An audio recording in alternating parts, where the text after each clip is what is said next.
아직 4월인데 그죠? 아직 4월 말인데 날씨가 좀 더워지기도 했습니다. 그죠? 옛날 4월 달하고 요즘 4월하고 좀 많이 다르다 이런 생각을 합니다. 그죠?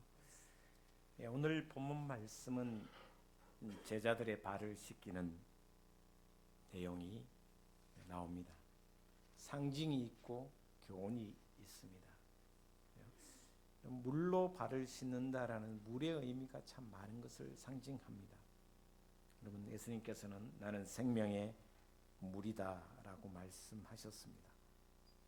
물이라는 것은 모든 생명, 모든 것에 생명을 전해주는 이로움이 있죠. 그렇죠? 실제적으로 제가 몇 번 이야기했지만 사람의 몸도 물이 없으면 큰일 납니다.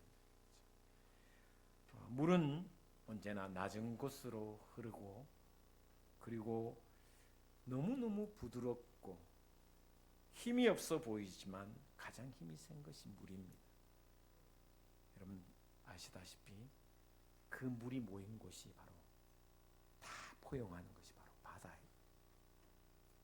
바다는 엄청난 힘을 갖고 있습니다. 힘이 없어 보이는 물이 단단하고 강한 것을 허물어지게 만든다라는 것을 우리는 알고 있습니다. 그 생명의 물이신 예수님께서 오늘 제자들에게 발을 씻겨주는 내용이 오늘 본 말씀의 내용입니다. 예수님이 가장 낮은 곳으로, 그러니까 하늘에 계신 예수님께서 가장 낮은 인간의 몸으로 오신 것도 낮아지신 물의 상징이다. 그렇게 보시면 될 것 같습니다. 그런 예수님께서 더 낮아져서 제자들의 발을 씻겼습니다. 여러분, 발을 씻기는 것은 이때 이스라엘 시대의 통념적인 이야기. 주인이 바깥 출입을 했다가 들어오면 종이, 노예가 발을 씻겨주는 것은 당연합니다. 주인이 왔는데 종이 발을 씻겨주지 않으면 그건 종이라고 할 수 없죠. 그만큼 종의 역할을 이야기하는 겁니다. 예수님께서, 하늘에 계신 예수님께서 낮아지셔서 사람이 되신, 신이신 예수님께서 인간이 되신 것과 더 낮아져서 종으로서 제자들의 발을 씻긴 장면, 참으로 귀한 일입니다. 오늘 본 말씀이 이제 베드로 이야기입니다. 베드로는 예수님이 발을 씻고자 하실 때 세 가지 예수님과 티키타카를 합니다. 이렇게 말합니다. 첫 번째 이렇게 말합니다. 주여, 주께서 내 발을 씻으시나이까? 아니 정말 저의 발을 씻긴단 말입니까? 종이 하는 일을 어떻게 선생님께서 하실 수 있겠습니까? 이 말입니다. 그런데 예수님께서 이렇게 말씀하십니다. 내가 하는 일을 지금은 네가 알지 못하나 이후에는 알리라. 여러분, 인생이 참 묘하지요. 지금 다음에 알면 얼마나 좋겠습니까? 지금 알면 너무나 좋을 텐데 지금 아는 것이 많지 않죠. 그러나 조금만 지나보면 그때 그럴 걸 하는 거에 껄껄 인생이 우리 인생이잖아요. 지나고 보면 참 별거 아닌데 라는 생각을 할 때도 있습니다. 그래서 인생에 있어서 여러분 너무 빨리 결정하는 것은 어리석을 때가 있다라는 것은 우리가 잘 알고 있습니다. 세월이 지나야 아는 것을 빨리 결정해서 실패해보는 일이 종종 있습니다. 두 번째, 베드로는 이렇게 말합니다. 그렇게 말씀하시자마자 지금은 네가 알지 못하지만 나중에 네가 반드시 알게 될 것이라고 말씀하시고자 하자마자 베드로가 이렇게 이야기합니다. 절대로 내 발을 씻길 수가 없습니다. 여기에 헬라어 단어에 절대로라는 단어가 다른 번역에는 영원히 내 발을 못 씻습니다. 영원히 내 발을 씻지 못합니다. 근데 예수님은 상징적인 대답을 하십니다. 내가 너의 발을 씻어주지 않으면 너는 나와 상관없다. 나에게 좋은 것이 너무 많은데 너는 참여할 수 없다. 베드로가 다시 이렇게 묻습니다. 주여, 그러면 내 손도 씻어주시고 머리끝에서 발끝까지 다 씻겨주십시오. 그러자 예수님께서 이미 목욕한 자는 발만 씻어도 된다고 말씀하십니다.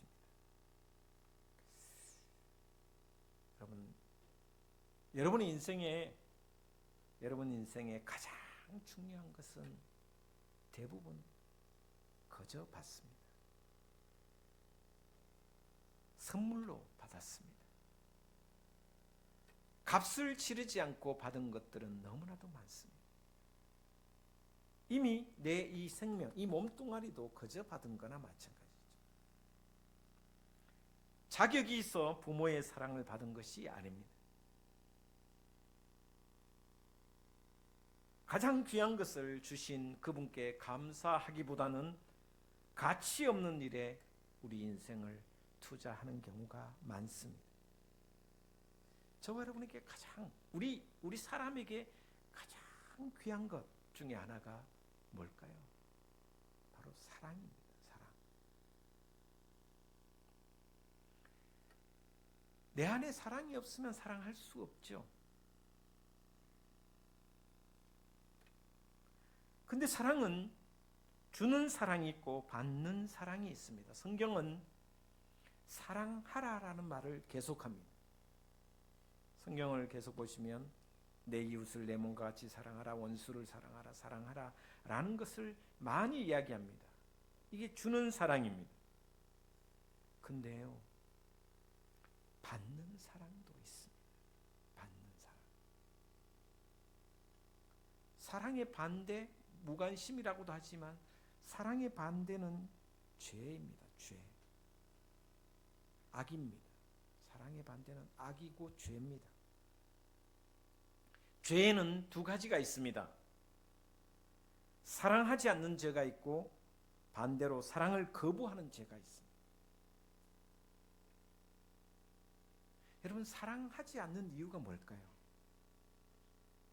사랑하지 않는 이유는 교만하기 때문에 사랑하지 않습니다. 이기심이 가득 찬 사람은 사랑하지 못합니다.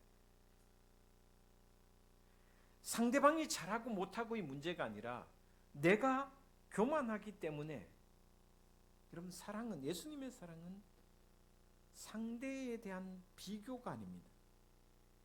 기브 앤 테이크가 아닙니다. 상대에 대한 비교가 아니라 끝까지 사랑합니다. 오늘 본 말씀에도 제가 읽어드렸지만 1절에 보시면 사랑하시되 끝까지 사랑하셨다. 제자들이 나를 배신할 것도 알고, 제자들이 나를 부인할 것도 알고, 가룟 유다가 나를 팔 것도 알고, 베드로가 나를 3번이나 부인할 것을 다 아시고도 끝까지 사랑하셨다라고 이야기를 하고 있습니다. 이게 중요한 겁니다. 근데 이기심이 많은 사람은 사랑할 수가 없습니다. 그래서 기독교의 죄의 뿌리는 교만입니다. 이기심입니다. 또 다른 죄가 사랑받기를 거부하는 죄가 큽니다. 교만이, 이기심이 사랑하는데 걸림돌이라면 오만함이 있기 때문에 사랑받기를 거부한다라는 거죠. 네가 주는 것은 시시해서 받지 않는다는 것이 오만함입니다. 어떻게 보면 사랑하지 않는 죄보다 더 무서운 죄가 바로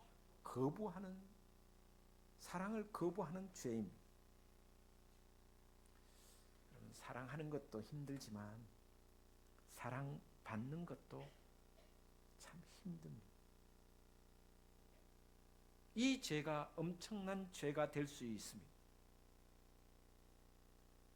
대부분은 여러분이 살아오면서 끊임없이 들은 말은 사랑하라, 사랑하라, 사랑해야 된다, 사랑해야 하나님 기뻐하신다 이렇게 들었지만 오늘 저는 이 말을 좀 지었으면 좋겠다. 평생 지어라는 것이 아니라 지금 이 시간에는 사랑하라는 말을 좀 지우고 다른 이야기를 좀 들었으면 좋겠다. 사랑은 주는 것이라기보다는 받는 것입니다. 여러분 한문에 사랑애자가 있습니다. 사랑애자. 이 사랑애자의 한문의 뜻을 보면 마음 심자에다가 받을 숫자입니다. 사랑이 뭐냐? 하는 게 중요한 것이 아니라 받는 게 중요해요. 마음을 받는 것이 사랑애자라. 상대의 마음을 받아주는 것입니다. 여러분 자식을 키워보면요, 참 세상에 참 자식이 가장 힘들잖아요. 이놈의 자식들은 참 벅차요. 감당하기 힘들어요. 아무리 잘못해도, 아무리 자식이 잘못해도 엄마 미안해, 잘못했어. 근데 엄마가 도대체 니 몇 번째고? 응? 니 말 어떻게 믿노? 이렇게 받아들이지 않는다면 참 자식이 잘 되겠습니까? 잘 커가겠습니까? 니 지금 거짓말 몇 번째야?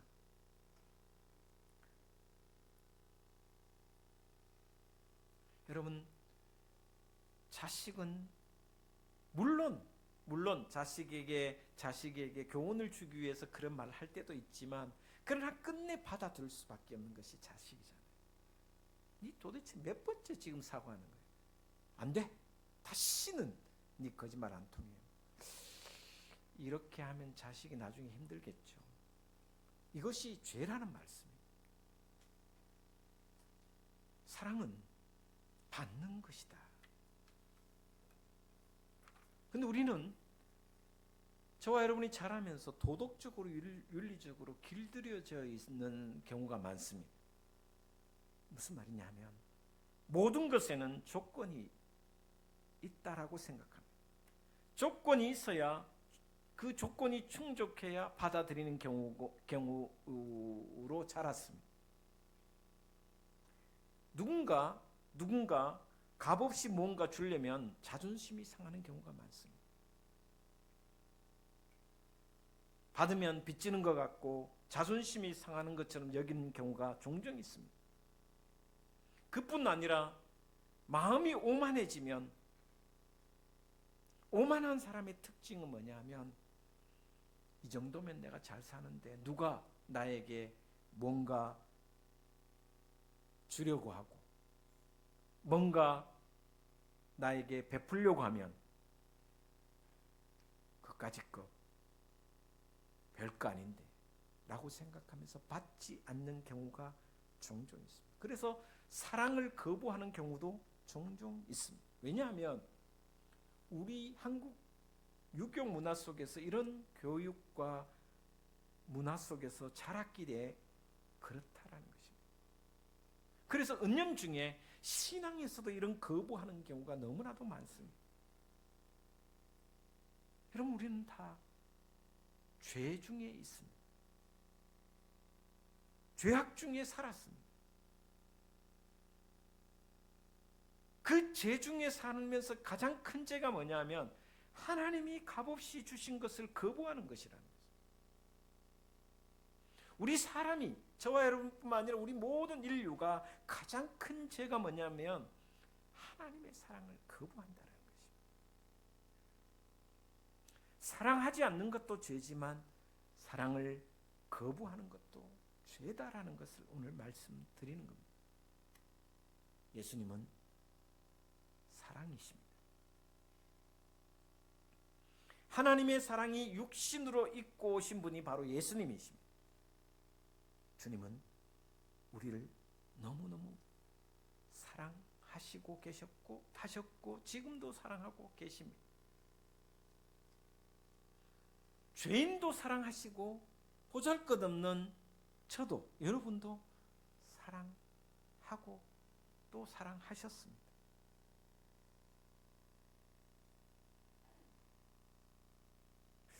저는 성경을 읽으면서 종종 예수님의 사랑에 대해서 한번 많이 생각합니다.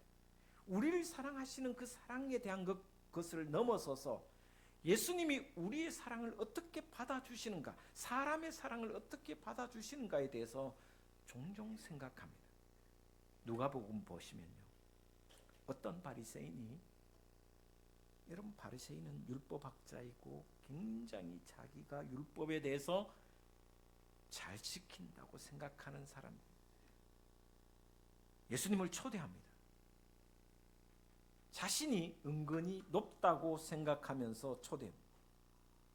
예수님을 초대했는데 초대한 예수님의 발을 씻겨 드리지도 않았습니다. 물도 주지 않았습니다. 그런데요, 그 동네 죄 많은 여인, 낙인이 찍힌 여인이 뒷문으로 들어와서 예수님 뒤에서 값진 향유를 예수님 발에 부었습니다. 그리고 눈물로 또한 그 긴 머리털로 그 발을 씻어 주시고 닦아 주셨습니다. 그때 난리가 났습니다. 바리새인들과 율법학자들이 화가 끝까지 일어났습니다. 예수님이 하나님의 아들이고 스스로 선지자라고 생각하는데 저런 더러운 여인, 더러운 죄인임을 알 텐데, 저 여자는 분명히 죄인임을 알 텐데 그 여인에게 당신의 발을 내밀었다라는 것에 대해서 비난합니다. 그리고 예수님을 욕합니다. 예수님은 전혀 상관하지 않습니다. 자들이 카든 말든 예수님은 그 죄 많은 여인의 그 향유를, 그리고 그 머리털로 예수님의 발을 씻길 때 당신의 발을 내어드렸다라는 것입니다. 여러분, 우리가 생각해 보십시오. 여러분, 낙인이 찍힌 여인, 남편이 여럿 있는 여인, 그리고 죄 많은 여인, 그 여인이 내 발에 향유를 붓고 그리고 그 머리카락으로 나를 닦이고 씻긴다. 미쳤나? 더러운, 너같이 죄인이고 너같이 더러운 여인이 내 발을 씻긴다고? 이것이 우리의 모습이 아닐까? 그죠? 어디 감히 할 수 있습니다. 율법학자들이나 바리새인들의 모습 속에서는 이 모습입니다. 어떻게 선지자이며 또 하나님의 아들이라는 사람이 더러운 여인이 향유를 뿌렸을 때 발을 내밀 수 있으며 어떻게 그 여인의 머리카락으로 발을 씻는데 발을 내밀 수 있냐? 욕합니다. 그러나 예수님은 당신의 발을 내밀어 주시는 사랑을 거부하지 않았습니다. 여러분, 5,000명을 먹이고도 남는 오병이어의 갈릴리 바닷가의 기적을 우리는 너무나도 잘 알고 있습니다. 여러분, 그 5,000명을 먹인 그 도시락이 누구 도시락입니까? 아이의 도시락입니다. 요즘 아이들은 깨끗합니다. 그죠? 우리 때만 해도, 제가 자랄 때만 해도 우리 때 다 코찔찔이었잖아요. 코를 조금 더 많이 흘리면 코찔찔이라 그랬어요. 그것도 누런 코가 나오잖아. 옛날에는 왜 그렇게 우리 위생이 나빴는지 다 아시잖아요. 모른 척 하지 말고. 네. 어릴 때 다 코찔찔이었죠. 이 코딱지도 이렇게 누른 것 아니면 더럽잖아요. 생각해 보십시오. 지금 2000년 전이에요. 2000년 전에 어린아이가 도시락을 들고 왔어요. 그 부모님이 들고 온 게 아니고 어린아이가 들고 왔어요. 그 도시락이 뭐 깨끗했겠어요? 요즘처럼 락에 탁 담아갖고 쫙 포장해갖고 예쁘게 한 거 아니에요. 경상도 말로 바쁘제 사갖고 대충 코 질질 흘리면서 아마 들고 오던 것 같아요. 그런데요, 예수님은 그 어린아이 소자 하나가 내미는 도시락을 오케이 거부하지 않습니다.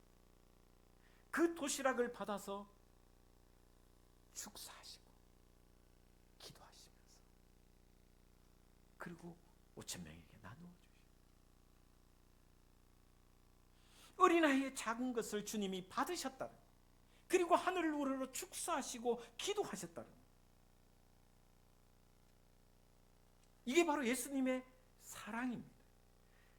낮은 자를 사랑하는 마음도 있지만 그 낮은 자가 주는 사랑을 거부하지 않는 사랑입니다.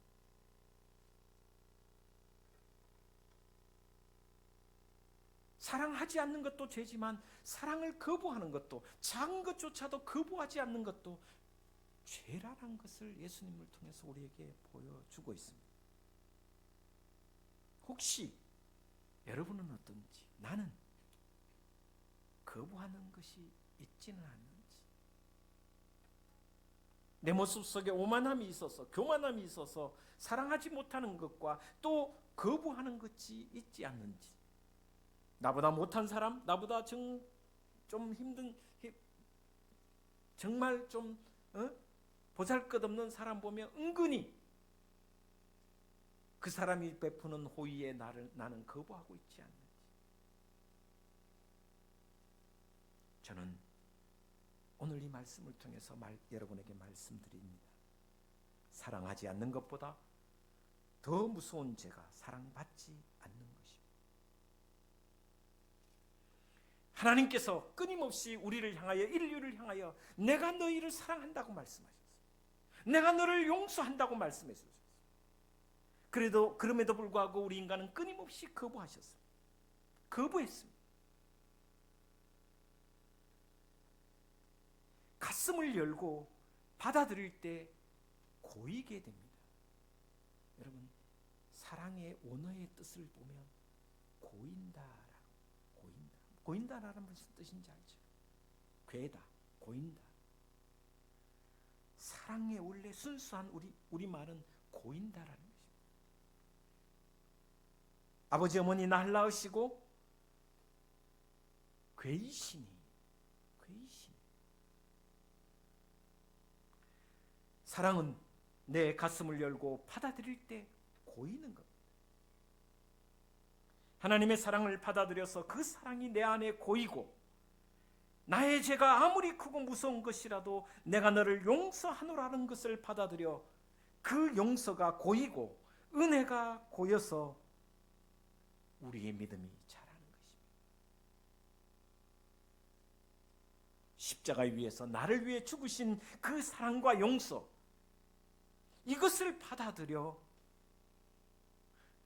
그것을 고이고 고일 때 우리의 믿음이 자라난다는 것입니다. 그래서 받아들이지 않는 것이 죄입니다.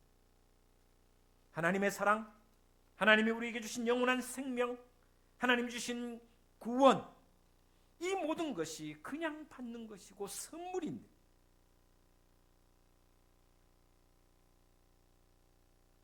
오늘 베드로는 발을 내밀지 않았습니다. 비록 더럽고 추하고 냄새나는 발이지만 주님 앞에 발을 내미는 것이 믿음입니다. 그리고 씻어 주실 때 그대로 씻김 받는 것이 믿음이라. 우리가 잘 아는 유명한 그리스도인 중에 C.S.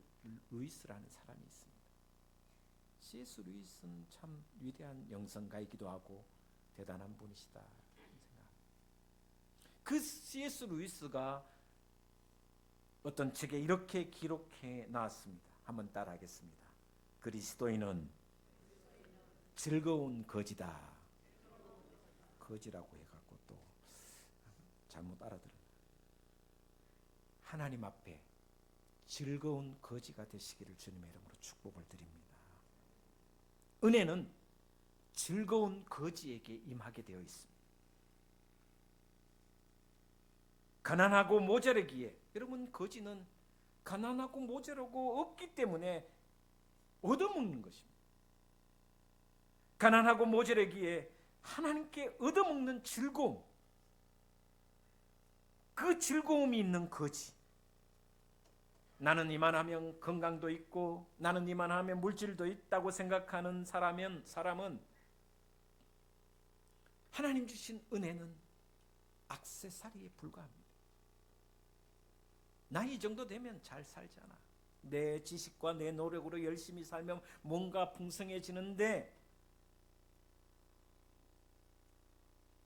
그렇게 생각한다면 하나님의 은혜는 액세서리에 불과합니다.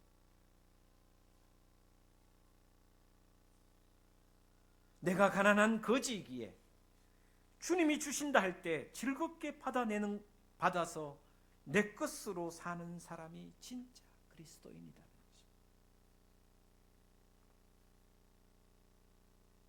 여러분, 세상에서 얻어먹는 거지는 비참합니다. 그러나 하나님께 얻어먹는 거지는 즐거운 거지입니다.